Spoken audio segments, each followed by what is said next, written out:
Hello, everyone. Welcome to the panel Exploring Crypto Sovereignty. When I heard I was going to do this panel, that I got to moderate this panel, I got really excited because we have in our company three very early Bitcoin adopters from North America.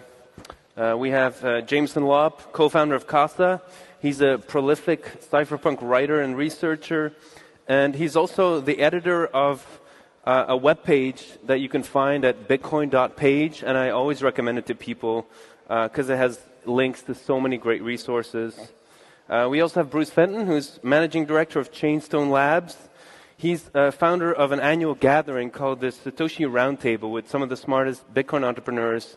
He's been doing it since 2014. I was lucky enough to attend some of the early meetings. He's also a licensed broker-dealer. And then we have Erik Cason, who's a very early employee at Coinbase, and he also worked at Unchained from Texas. And he's author of the book Crypto Sovereignty, which you can buy here at the conference. I don't know if you're still signing books? Yeah, I got 4 left. So. Oh, right. Well, it's been great. So yeah, just to kick off this panel, I thought I would ask our panelists, what is crypto sovereignty, and what does it mean to you personally? The way I understand it is that crypto means I keep a secret, and then sovereignty means something like the authority of a person to govern themselves. And so how do those two link together for you? And yeah, what does crypto sovereignty mean? Jameson? Well, I think one of the amazing things that we've managed to build with the Bitcoin protocol is the ability to invert governance. Really, instead of creating a top-down, hierarchical, controlled organization, we have now created this organic, bottom-up, emergent consensus, whereby any of us who care to do so can participate in the governance of Bitcoin, the network, and the protocol by running the software, by validating the ledger, by enforcing the rules to which we agree. And rather than democracy or voting or some other way of trying to decide that a majority or a certain percentage gets to overrule the rest of the others when it comes to governing the system and deciding the rules, this is crypto anarchy. And essentially, we are each sovereign unto ourselves, but there's an interesting dichotomy that we'll get into with regard to the rest of the ecosystem and how we connect to each other and create this thing that we call Bitcoin. Bruce? Wow, that's a hard answer to top. That pretty much covers it. I think the importance of what you said, privacy, crypto is privacy, and the Cypherpunk Manifesto, which I think everybody should read often. It's only like a page and a half. It's short, and it's word for word, it's probably one of the more influential pieces of writing out there, and it mentions privacy more than anything. And I think that there's a big connection that a lot of people in the regular world don't see between privacy and control. Because if you have the ability, I see them as kind of linked, and they're very linked in crypto. If you have control of your own private keys, you have control of your own financial sovereignty. And I think that privacy is so washed away in today's world with banking regulations and AML, KYC, and all of these kind of things that we really just don't need, that don't make a lot of sense. And I think that it can't be underestimated. How key that is to the to each individual sovereignty. Yeah, like the flip side of but if you have nothing to hide, you shouldn't be afraid. Is we can take from you whatever we want whenever we want to. So yeah, there is a scary counterpart that a lot of people I think don't recognize. Erik, your book is called Crypto Sovereignty. So maybe I'm putting a lot of pressure on you right now, but what does it mean to you? Well, I chose the word specifically because there's more than one meaning to it. And so as Jameson said earlier, that it's really this understanding that we can invert the systems of power and that we can use cryptography in order to power a totally new sort of system that we're actually building with Bitcoin. But even more importantly, sort of hidden in the idea of sovereignty in itself, as you start to explore what cryptography is and the opportunities that cryptography can provide, you actually found that there's a type of individual sovereignty that can give you deep empowerment against a world that does want to know everything about you, does want to see everything, and if you are, quote, hiding something. And it's very important to understand that this new radical world that we live in, where we're being surveilled almost at every single point in our lives, we do have a methodology that we can actually counter that, and we're slowly starting to build that together. And as we build that to become bigger and bigger, it's not only going to create, in my opinion, a new sort of form of organization for the world order, but we're also going to find much deeper personal sovereignty in terms of what we choose to expose to the world or keep private for our own reasons. Right. Yeah, you put it really well in your book, I think, where you say, Bitcoin offers a messianic promise in our nihilistic world, and that is the promise that yours is yours, and that it is secured by the truth of cryptography, and the promise it must always contain. I really like that. So I wanted to ask to all you, because Jameson, you mentioned to me when I was like asking you like what are some of the cypherpunks writings that inspired you. You said like, yeah, well, there's a lot there, obviously, but we also have to think about how to extend these ideas into the future. And so I want to ask to all you, like, what are some of these values? Of course, you know, privacy being one of them, but maybe others too that you share with the cypherpunks.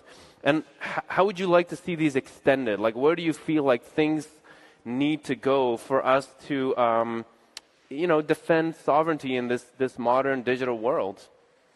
Jameson? I mean, a lot of it comes down to property rights, but I think that's one of the reasons that Bitcoin works so well, is that we can generally agree that, he who owns the keys controls the coins. It can get a lot more technical and nuanced than that. But due to the game theory and really the fact that so many people are enforcing the fundamental rule around that, it's not completely impossible, but highly implausible that the rest of the system, the Bitcoin society, as it were, is not going to turn on you and revoke those property rights from you, because it's not in their best wishes to do so, because they know that could then happen to them. So I really like the meme. I think Michael Goldstein used was it Reservoir Dogs, where like Mexican standoff, everybody's watching everybody's pointing a gun at everybody else, and we're actually all safer as a result. Yeah, and the cool thing is, like, we don't need to be friends, right? We just have to kind of, you do you, me do me, and just respect that basic idea of like, yeah, we can agree to disagree. Bruce, what's your take on where things need to go? Yeah, I think we need to push exactly that mindset. It has to be a mindset shift, because the tyrants out there don't have this mindset, and they control the media, and they push these very damaging and harmful ideas on the people. Augustin Carstens, who's the sort of king of the central banks, he's the banker of the bankers, and he had a quote a while ago. He said, in favor of CBDCs, he says, we don't know where a $100 bill goes right now. And my reaction is, dude, why should you know? It's none of your business. It's none of your business what I do with my $100. And from all of economic history, right here in this city, hundreds of years ago, you could walk right down the street and you could buy stocks with gold, the very first stock that was ever created, and they didn't have these kind of rules. And it's not their business. And the idea that it is just deeply fundamentally broken. So we need a mind shift for individuals to realize that this is a human right. Privacy is a human right. You have a right to, you earned your money, you have a right to do whatever you want with it, and it's not government's business at all. We don't need any AML, any KYC, any visibility whatsoever at all. We must push against that and completely reject it. Hear, hear. Erik. I'd actually take a dark take on what you just said, and I'd say it absolutely is their business, and their entire business is knowing and seeing what you're doing to steal from you, and to make reasons to steal from you. And one of the things that really blew my mind when I started exploring this was I realized that what Bitcoin's offering, it's not saying, hey, if you secure your private keys, we will give you access to networks, that we have to. And that there's a strong demarcation line of, it's not that I want to steal your Bitcoin and I could, it's that I fundamentally can't. And to me, that, particularly in our world of modernity, like this actually becomes something that changes our relationships to humans now, because particularly with the conflicts that are going on in the world today, I can send Bitcoin directly to anybody immediately right now in whatever need they have, so long as they can get an internet connection somewhere. And particularly if people are fleeing from endemic violence, war, and other things that are occurring in the world today, like this becomes a rescuing object that can actually give them a lifeline to get out of these conflicts and situations. And just to relate back to your earlier point, to me, one of the most important cypherpunk documents is the Declaration of Independence of Cyberspace. And to me, like this specifically is a document that reserves for us saying, hey, this is a tool that we built for you. It provides new powers and sovereignty. And furthermore, your government doesn't understand it and wants to control it because it terrifies them, because they know and understand that this radically challenges their power in a way that they've never faced in all of human history. And I think as people that are now existing within this world where they do want to see everything, they want to make literal exploitation part of their business model, we have to stand up and fight back and say, not only do we not want to do this, it is both illegal and unconstitutional, and we refuse to comply with these idiotic orders that are destroying, frankly, society on a whole today.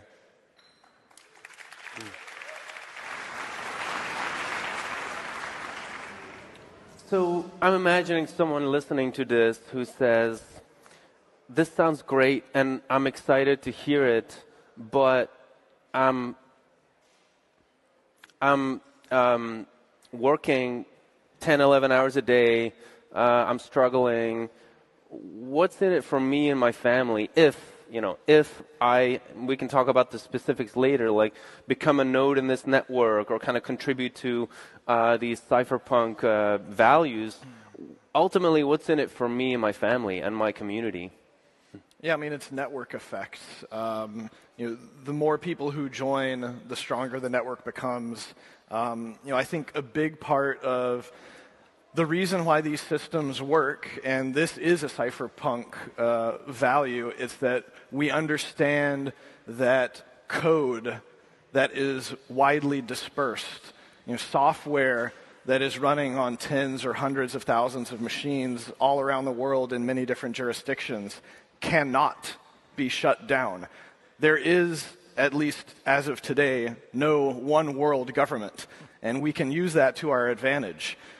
We also should understand that while governments can portray themselves as having massive amounts of power, and they certainly do in certain cases, the people are far more powerful than the government.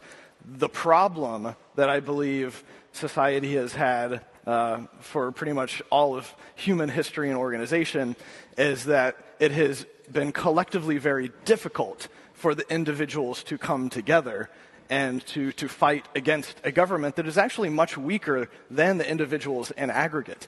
But the great thing about cryptography, about writing these new protocols, is that they enable a new level of communication and coordination amongst people all over the world, regardless of what language we speak. We are essentially saying we are now speaking this one common language, and it doesn't matter if the government wants to stop us. They cannot silence us because we're using math, and you can't fight math.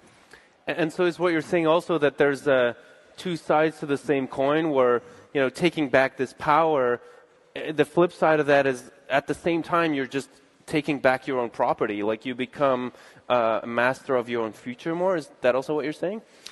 Yeah, and I mean, I'm even seeing this as we are creating new opt-in voluntary societies. It's an amazing thing because I often think of cyberspace versus meat space. And meat space, governments have this monopoly of violence and power, but only within their specific meat space jurisdiction. We are operating in cyberspace, and we reject the meat space powers. They can try as much as they want, to control our physical bodies, but they can't control how we communicate and coordinate with each other. You're here. Well said. Bruce.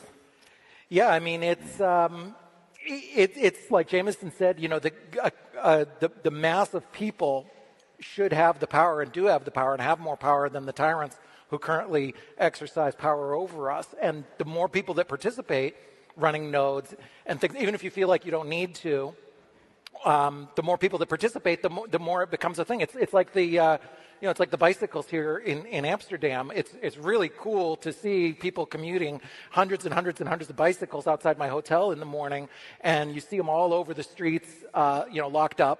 And that's not practical in like San Francisco. Your bike would get stolen and they don't have the trails and things like that. But once you have a critical mass, you change society for the better. And I think everybody would agree that all these bicycles are better than not having the bicycles. But why don't other cities have it? You need that critical mass. And it's the same with money. We need to opt out of this tyrant money, the broken, filthy fiat, and have a money that we control. And that it causes all kinds of additional benefits to society. Almost any problem you can think of somehow relates to the printing of fiat.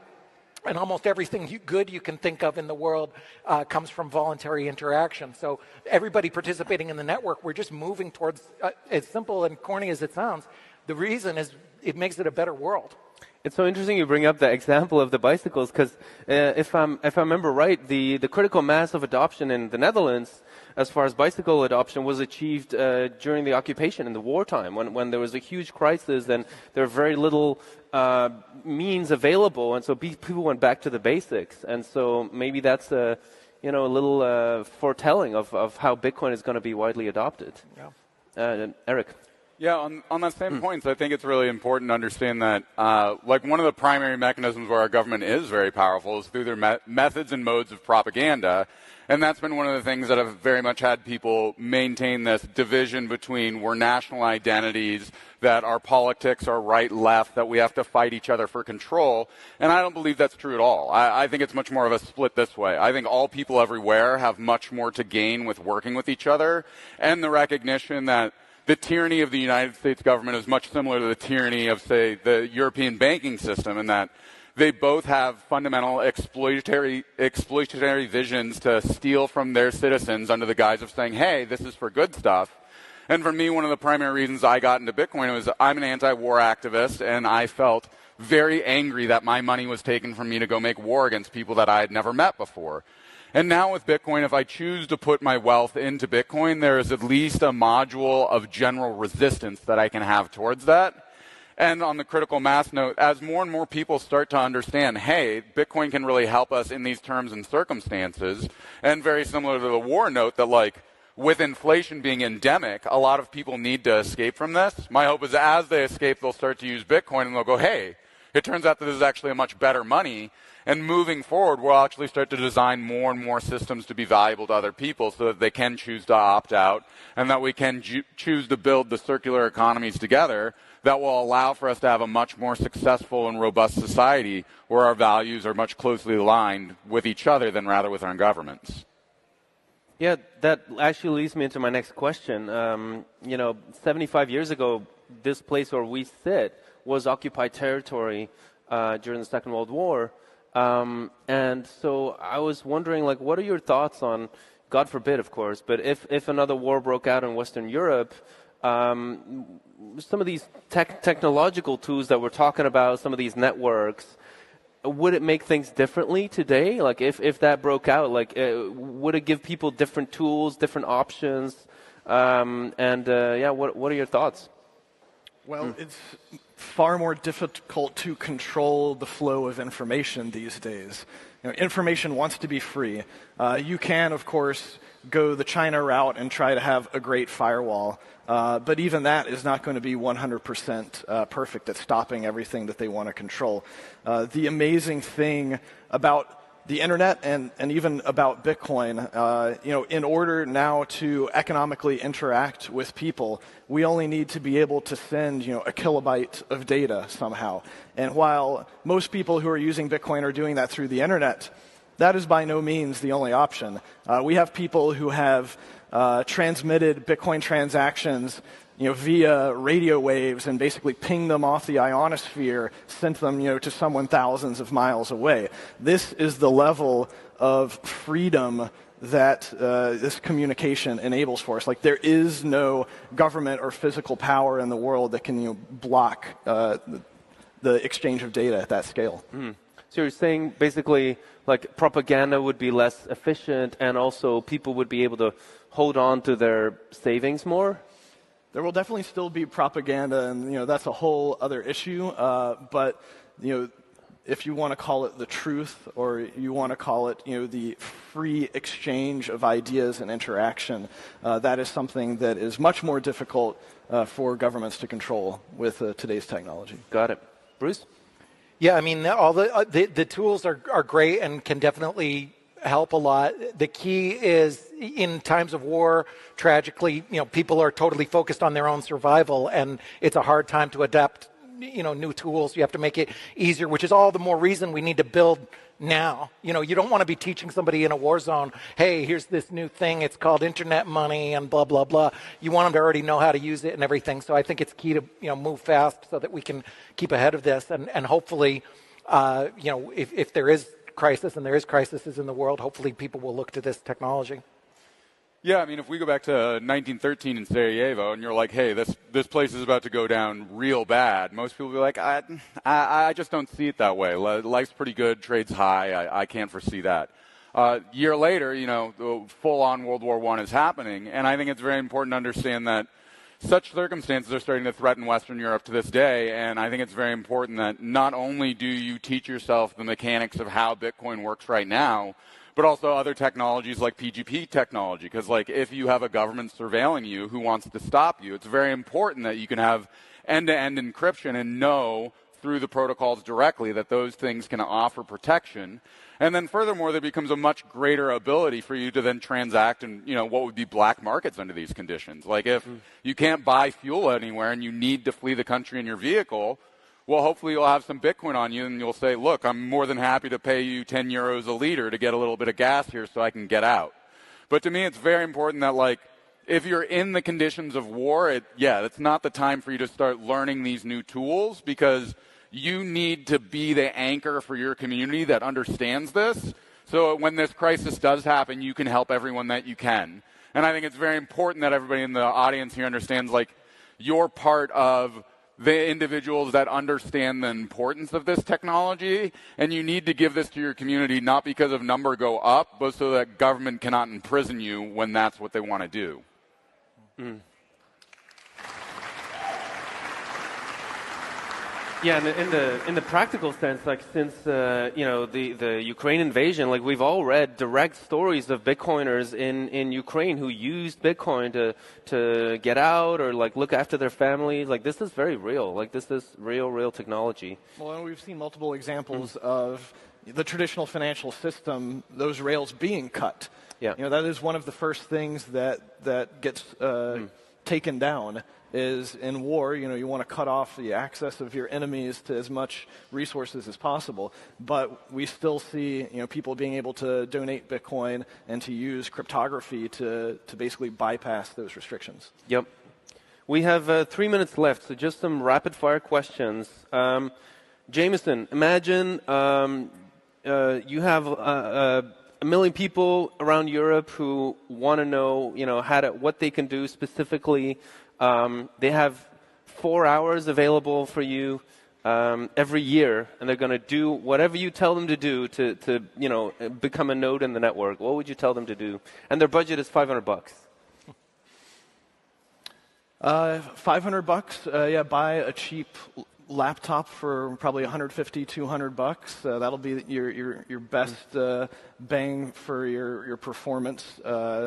To be able to actually run the software, and then of course go to bitcoin.page and just go to the running a node page, and you'll get all of the instructions you need in a matter of clicks. It's all there. Awesome.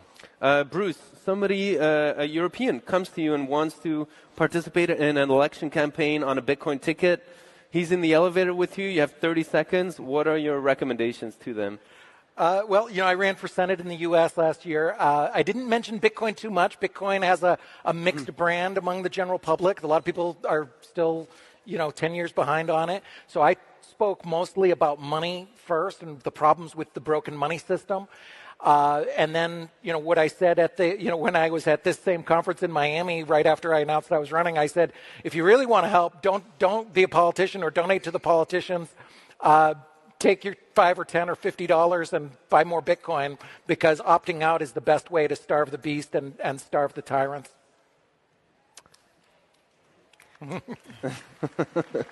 Awesome. Erik, last minute here. You just written a book, but still, what is another book you would like someone to write in the sphere of cypherpunk thinking, or what's a college course that you would love to see someone teach?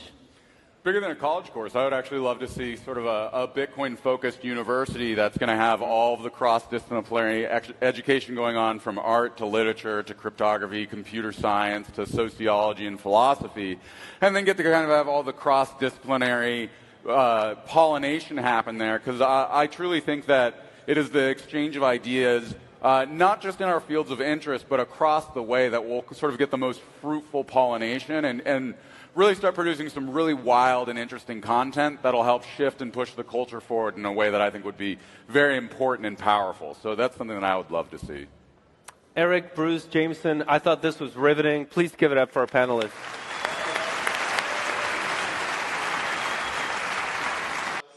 Welcome back to the Bitcoin Amsterdam live desk, brought to you by Bitcoin Magazine. I am with Charlene Federepo and Prof. Saint-Onge.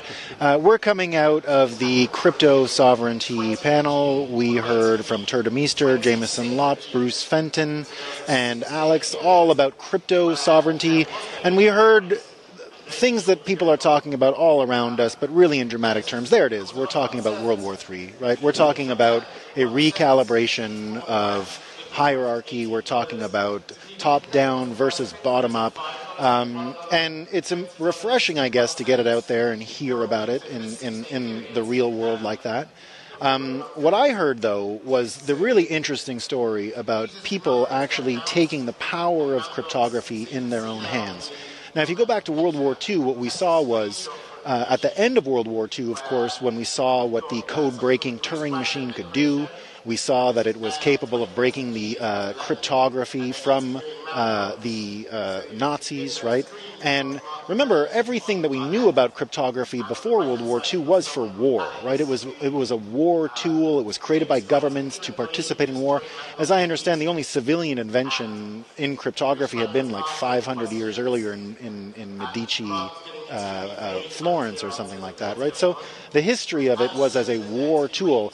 And unbelievably, after World War II, it was counted as a munition. It was made illegal because it was like developing guns.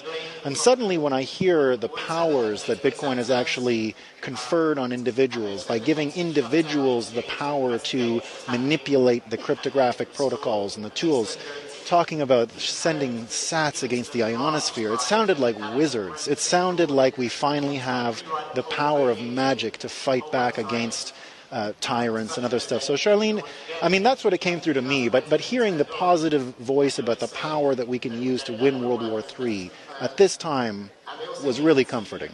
I agree. I mean, it actually helped. There was a statement that said, you can use Bitcoin to be the anchor in your community. So we're really talking about that individual responsibility that we all have. You might be the only one in your family that understands Bitcoin. You might be the only one in your community. You have a moral responsibility to share that knowledge so that everyone can benefit and be protected.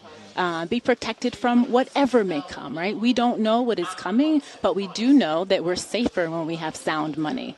And the other, can I just make one other point? Sure. That something that Bruce Fenton said that really struck me, he said that privacy is a human right. And for me, he's absolutely right. He said that we need a mindset shift in this country. We have been trained by all of these apps to give away our personal data. I worry about our children.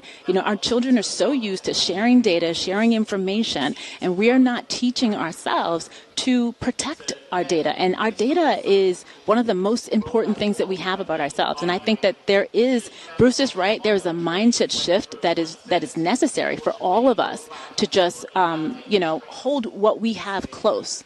Because it is very valuable to companies and it is absolutely valuable to governments. Seeing people trade it so easily, though, indeed, right? We see people give it away for a little bit of eye candy on the internet. It doesn't take much, right? But that's not, to me, that's not the only thing Bitcoin offers in this debate, right? Indeed, we might have our own individual privacy, our own individual protection. I think that's all important. That's the side of the story they covered really well on that. Mm-hmm. But I think there's another advantage here in that we can actually turn transparency backwards. Mm-hmm. You know, one of the things we don't actually have is the reverse. We don't know what's going on with governments because of dark money, because of fiat. There is no feedback loop. I've often said that's why you ended up listening from unhealthy people during COVID telling you about how to be healthy. That's a sign of a system that has no feedback mechanism, that isn't actually dealing with its problems and getting the sort of A/B testing you need. And I think, you know, just looking at public balance sheets and things like that, one of the most mischievous things that fiat has managed to do is exactly that. It seems like people have this easy answer, just like they'll give away their personal data. They say, well, the government will fix it. They'll fix it. They'll get more money. Right. Yeah, governments in a lot of ways I think have been sort of coasting on the goodwill that most people will say they earned it during the first part of the century. I think it was more they censored it during the first part of the century. So before we had the internet, you know, people talk about the golden age when everybody agreed with each other. And, well, okay, but they agreed with each other on the regime line, right? Yeah. No other opinion was really allowed to flourish. And you know, I think during that period, governments have really weaponized a lot of these texts. They've weaponized crypto, as you said, right? So that, you know, thousands of years ago, crypto as a concept was a children's game. It was then applied in commercial transactions, you know, so your competitors don't know what you're doing. Government, of course, homesteaded that. Government homesteaded the big one, which was money. So they turned money into a weapon of war. When the Federal Reserve was founded, within 1 year, the entire world was shooting at each other, funded by the Federal Reserve. During the Second World War, the German regime they literally airdropped money onto the British countryside. Okay, you can still buy these online. They dropped all this money because they wanted to spark hyperinflation. So think about that for a sec, right? That is what central banks do today. Mm-hmm. In fact, they don't even do that, right? The Fed does not send helicopters out to drop the money down. It does even worse. It actually, you know, funnels them through asset markets so that it makes the rich richer. But the point here is that the Germans were dropping money to destroy the economy, and the Fed does even worse by not only destroying the economy, but making the rich rich. I mean, money has been absolutely weaponized. And so there's this sort of swords to plowshares aspect of Bitcoin where it takes all of these technologies that have been perverted, that have been turned into these evil things, and it turns them around. It turns them against the state, right? Every person who gets in the lifeboat of Bitcoin drains the swamp, right? It pulls out the seigniorage that the state can print over and can seize assets from. So really, I think we are turning their own weapons against us, just as they turned our inventions against us. When I think about the actual fault line now in what World War III is looking like, you know, we've seen it in America, right? We've seen it divided by race. We've seen it in the Middle East now divided by race. We've seen propagandists talking about China all the time and Russia. You know, I've never seen Bitcoin do better than when I see your average Chinese person, your average Russian person, your average American all realizing, hey, there's something in this for us, right? And, you know, take America, for example, right? Really, the dichotomy in America is rich and poor, and it always has been, right? It's been rich and poor for a long time, and now we have all this trouble that seems to be coming out of nowhere, right? And now we're dealing with an existential crisis that's being created by we don't even know what. Whoever's funding the people that are saying this stuff, that are spreading this information around, right? And it doesn't seem like we're even aware of what's happening, or at least a lot of people. I think that one of the things we can do in our own communities is exactly that, is say, like, look, the fight here is really different than what you're being told it is, right? And so does what I'm saying make sense? It does. The question is, where is the fight? Where do you want to put your energy? Where can your energy be most well spent and have the most impact in your community? And I think the fight is sharing Bitcoin with your community so folks can either build a business so that they can build generational wealth for themselves, so that they can understand the world that is coming, so that they can retool and be a productive citizen in their society. You know, that's where we should focus our attention. You know, that's how we, improve the quality of life for everybody. And when the average quality of life improves, there's a little less to argue about. Honestly, it's the wealth gap that we have in the United States is significant. It is similar to the wealth gap that we have around the world. But I think money doesn't solve everything. However, when you create opportunities for people, then they can actually be more productive in the world. And that reminds me of what they were discussing in these opt-in societies. The idea that we are now able to choose new rules by which we can engage with governments or even with each other, right? The P2P market, the P2P electronic cash network seems to extend to things far beyond just an electronic cash network. I see it in media. I see Bitcoiners that are able to use the P2P network to filter out fake news, right? I've seen health outcomes for Bitcoiners increase as they share bro science, I guess they call it, and the carnivore stuff and the diet. These opt-in societies seem to be focused not so much on number go up, but indeed already what they're talking about, health and wealth. And what they talked about, the victim of World War III, they described it as someone who is sort of working a 10 to 11 hour job and doesn't really even have the time frame or the attention span to focus on we're talking about magic here, but the magic trick of fiat money, right? They're not able to even see it. Yeah, and a lot of those people, they're sort of distracted by politics, the opiate of the masses, so they try to set us against each other to divide and conquer, so they can, keep on printing, they can keep on doing sweetheart deals, passing each other these trillion-dollar thefts. And I think what's exciting, in a sense, it has been getting, I think, a lot worse fast since COVID came in, that was really their opportunity, and they learned a lot, and they're going to do it again over and over. But at the same time, from that, it has been so extreme that people are waking up by the million. I mean, you're seeing it all over, that people just reject the elite narrative. And what's beautiful is that's happening on left and right? This is not a partisan thing. You get, former Bernie bros, you get people on the hard left who they come to Bitcoin, it wakes them up. They see that the fight, it's not between us. And, this has been a 100-year theme, right? During World War I, the ruling elite was constantly saying, no, this is a nationalism thing. This is the French working class against the German working class. And honestly, it was the socialists who said, no, that's not what this is. This isn't a fight between we the people.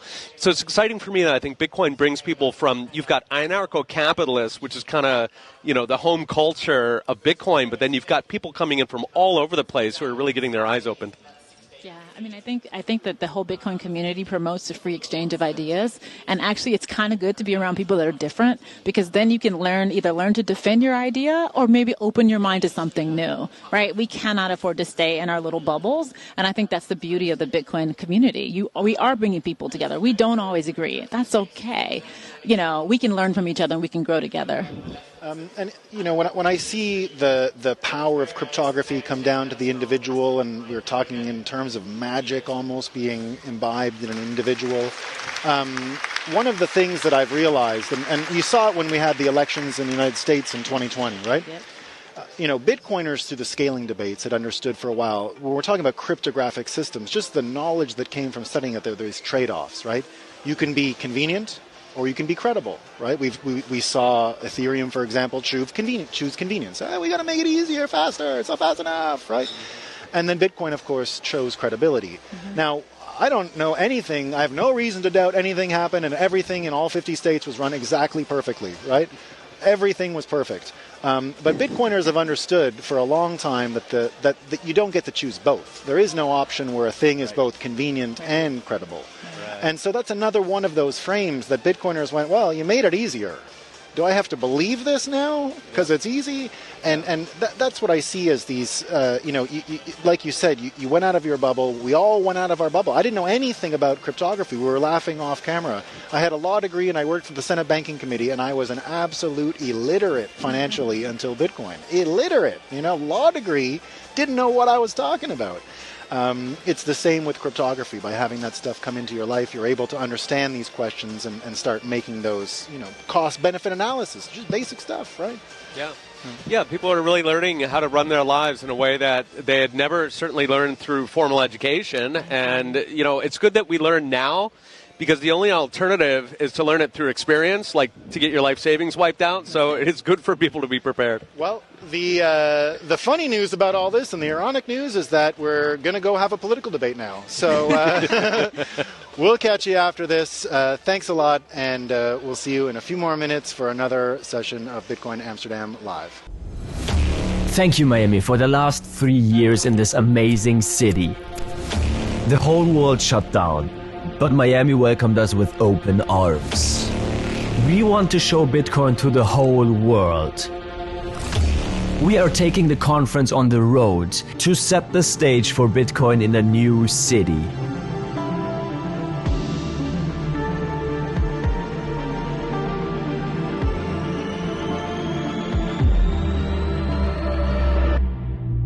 Nashville.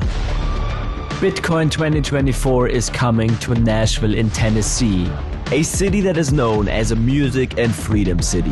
Bitcoin 2024 in Nashville from July 25th to 27th.